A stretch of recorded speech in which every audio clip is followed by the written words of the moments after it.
Hi there, my name is Danny Lott, board game designer, and today I'd like to talk to you about a game that I'll be demoing at Dice Tower Con 2015.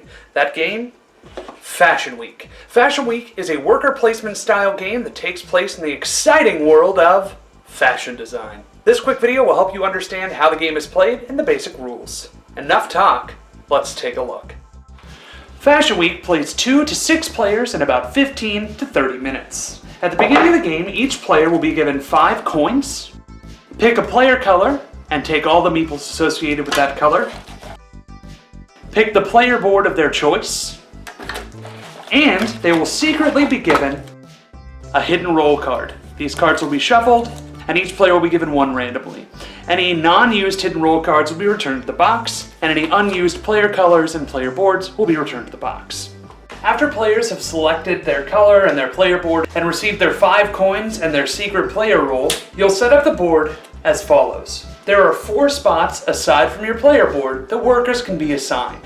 The first is the fabric shop. When you set up the fabric shop, you'll place all of the cubes of one color behind the counter of the matching color. So here all of our orange cubes are behind the orange counter, purple behind the purple counter, red behind the red counter, white behind the white counter, and black behind the black counter. At the style catalog, you'll be able to collect dress forms. Those are represented by this deck of orange-backed cards. At the beginning of the game, you'll shuffle those up, place the deck in easy reach of the style catalog, and reveal 2 dress forms. The client boutique is where you'll sell dresses you've completed. The client you'll be selling the dresses to are represented by this red-backed client deck. At the beginning of the game, you'll shuffle it up and reveal clients equal to the number of players. So in this case, we're playing a 2-player game, so we reveal 2 clients. You'll also put the flea market out. At the flea market, you'll put out the 8 red chips. This represents how many rounds until the game is over. You'll also have 3 spots. 1 to go first, 1 to go second, and 1 to go third. And each of those spots, you'll put that many coins. So in the first spot, you'll put 1 coin. The second spot, you'll put 2. And the third spot, you'll put 3. Make sure that all of the coins are separated by denomination and placed within reach of all players, and that's how you set up Fashion Week. Even though players will have 5 meeples at the start of the game, you won't be able to use 2 of them until the 7th round. So set those to the side, and so you'll only have your 3 starting meeples, your 5 money, and this special hidden roll card. Each hidden roll gives you a secret skill, but you can only use it if you've paid $5 to activate it. You might be thinking you could do that on your first turn, and you'd be wrong. You should never take an action that makes you go bankrupt. But later on in the game, when you do have the money, these skills will be very powerful and helpful. For instance, this player's skill, a quick compliment, allows players to take extra fabric when they go to the fabric store.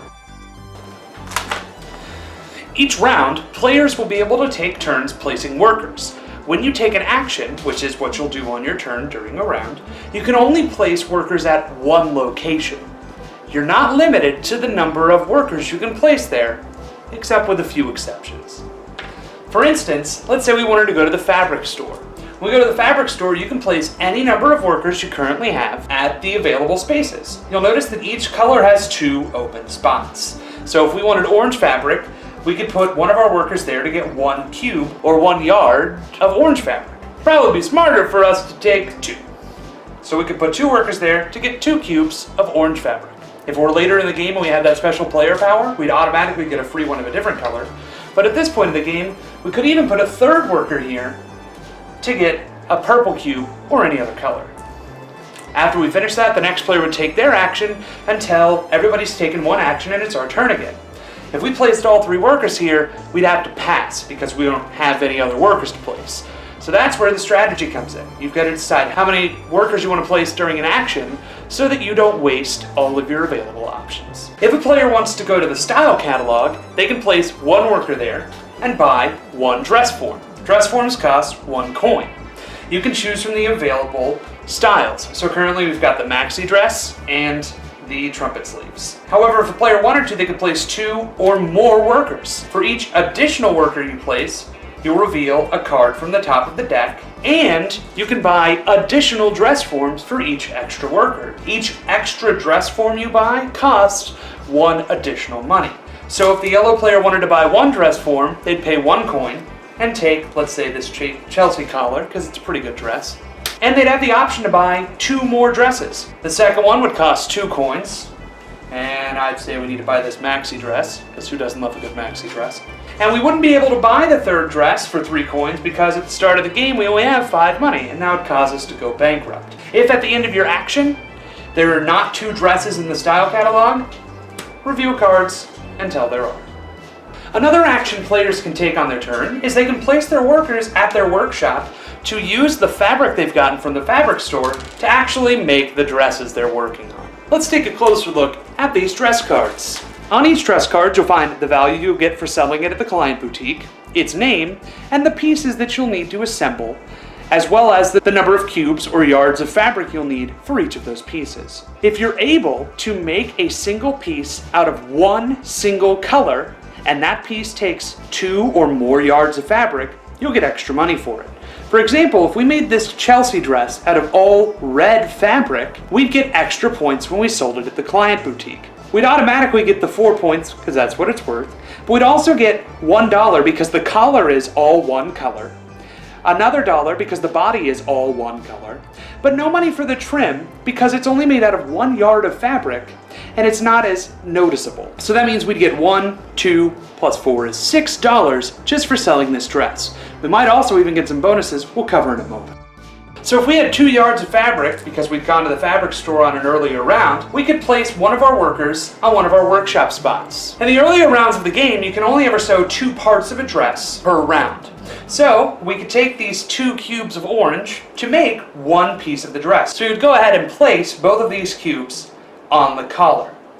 The cubes do not have to be the same color, but if you make Franken fabrics, you don't get as many points. Once we've done that for our action, the next player would go, and we still have 2 workers, where we could make another part, had we the fabric, or we could send them out to get more fabric or dress forms.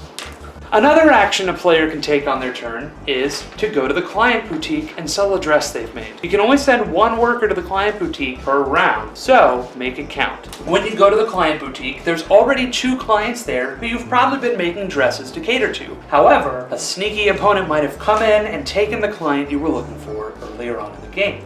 Fortunately, every time you go to the client boutique, a new client walks in who might better meet the criteria for a dress you're trying to sell. So, when you go to the client boutique, there's already the number of players of clients there, and an extra one walks in.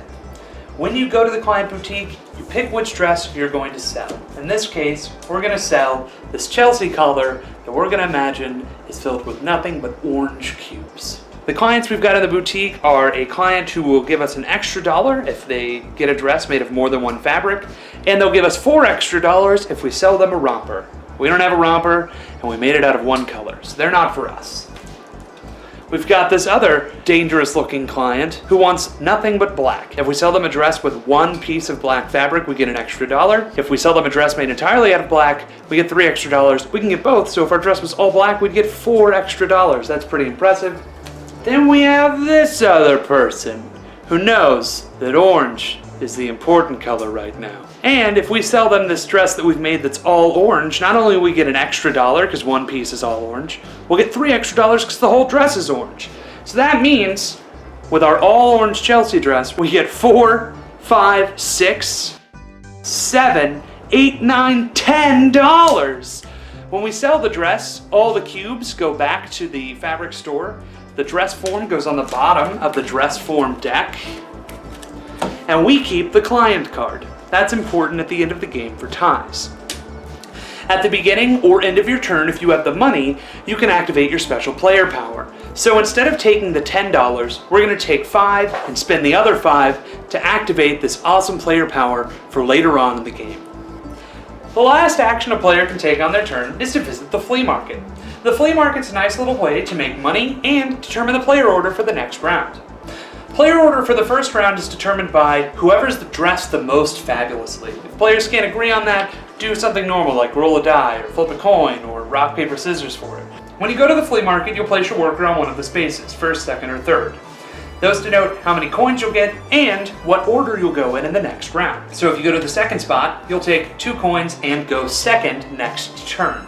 That means that someone can go after you and take the first spot and go before you, or you'll just go second next round. If you're playing a 2-player game, you can go to the 3rd spot and get the 3 money. This just means that the other player will take 2 full actions before you.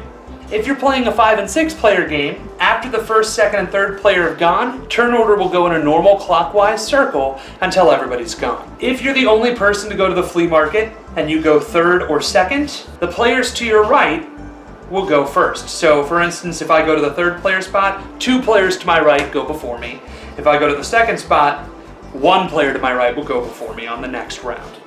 At the end of the round, after everybody's placed all their workers, the first thing that will happen is everyone will take all their workers back so that they can begin the next round once everything's happened.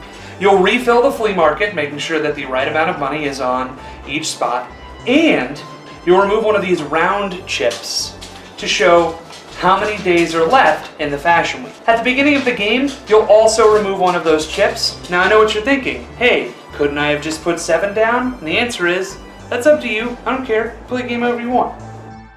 Later on in the game, when there's only 2 chips left, so once the 6th round starts, players will get 2 additional workers. So that means for the last 3 full rounds, you'll have 5 workers. When that happens, you can also place as many workers on your workshop as you want per round. You can still only do it 1 at a time, but this way you can make as many pieces of dress as you have dress forms and fabric forms. Once the final and 8th chip is removed from the flea market, players can go to the client boutique as many times as they have completed dresses to sell. You can only do that on the final round. Another note about the flea market, you can never have more than 1 worker here. So you can't go to be 1st and 3rd. That's weird and doesn't make any sense. Fashion Week ends when either every client has bought a dress, so there are 0 clients available either in the client boutique or in the client deck, or all 8 rounds have gone and all 8 chips have been removed from the flea market. At the end of the game, the player with the most money wins. If there's a tie, the player who sold the most dresses to clients wins.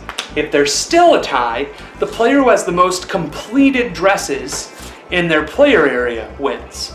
If there's still a tie after that, whoever's tied wins. Play another game. That's Fashion Week. Thank you for watching this quick rules explanation video on Fashion Week. If you'd like to play it at Dice Tower Con, it will be at the demo event on Thursday, or you can find me in the gameplay area. I'll be the guy wearing the Game Shelf shirt. Come over and take a look, have a play, and we'll see you at the con.